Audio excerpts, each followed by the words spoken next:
West Ham has reportedly set a club record with its latest signing under new manager Manuel Pellegrini. Issa Diop is the player, the 21-year-old Toulouse captain and centre-back, costing the Irons around $29 million. More, Arsenal signs Leno. Diop scored 3 goals with an assist and 8 yellow cards in 31 League One matches this season, giving the young defender 95 apps, 6 goals, 3 assists, and 23 yellows since debuting with the senior team at 18. Capped by France at every level below the senior team, Diop's 2.2 interceptions per game ranked 6th in League One. Toulouse finished 18th in League One, but won its promotion-relegation playoff to stay in the French top flight. From WHUFC.com, I am very happy to sign for such a historic English club, and I hope to show my best here. I am a very ambitious player and West Ham is a very ambitious club, as we've seen with the appointment of the new coach. I hope to help the team win lots of games and make the fans happy. Follow at Nicolas Mendola. Reports out of Turkey say Newcastle United have finally struck the transfer market for a new No. 10.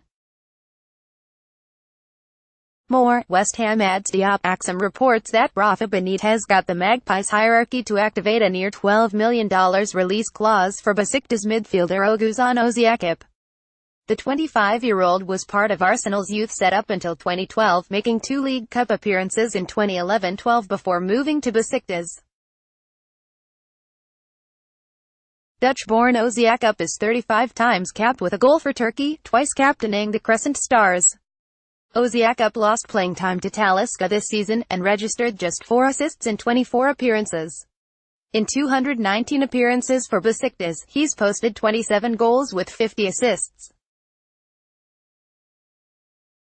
Like the move for Newcastle? Follow at Nicolas Mendola. Manchester United and Belgium striker Romelu Lukaku has an inspiring and emotional post in the Players' Tribune which tugs at the heartstrings and explains his competitive fire. More, West Ham adds Diop. Lukaku talks about how his family's poverty caused him to become a fierce competitor in the hopes of meeting his dreams head-on and providing for his family. The Belgian, 25, scored twice in his side's 3-0 World Cup opening win over Panama earlier this week, and is now far removed from his youth, but he tells his story as if it lives fresh in his mind. From the Players' Tribune, there were even times when my mum had to borrow bread from the bakery down the street.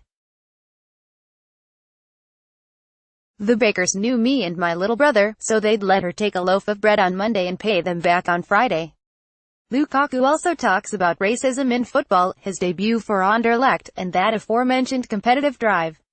It's 100% worth the read. Follow at Nicolas Mendola. In the 3rd episode of Layla's occasionally unbiased football show, England pulls out a massive win while VAR finds its way into the World Cup spotlight. Live World Cup scores. There will be plenty more to come over the next few weeks, with the show coming via the Men in Blazers. Click play on the video above to watch the first episode in full. Follow at Nicolas Mendola. Spain and Portugal got through the toughest match on their Group B dockets, against each other, but now need to stack some W's. Cristiano Ronaldo's Euro champs open Wednesday's World Cup action with a match against Morocco, and manager Fernando Hierro leads Spain against Iran to close out the day. More, latest 2018 World Cup news. In the middle, Uruguay looks to suck the drama out of Group A by joining Russia as 2-0 sides. Below is Wednesday's schedule in full. Click here for live and on-demand coverage of the World Cup online and via the NBC Sports app. 2018 World Cup schedule, Wednesday, June 20th, Group A, Uruguay vs. Saudi Arabia, Rostov, 11 a.m. ET, live coverage. Group B, Portugal vs. Morocco, Moscow, 8 a.m. ET, live coverage. Iran vs. Spain, Kazan, 2 p.m. Eastern Time, live coverage. Follow at Nicolas Mendola.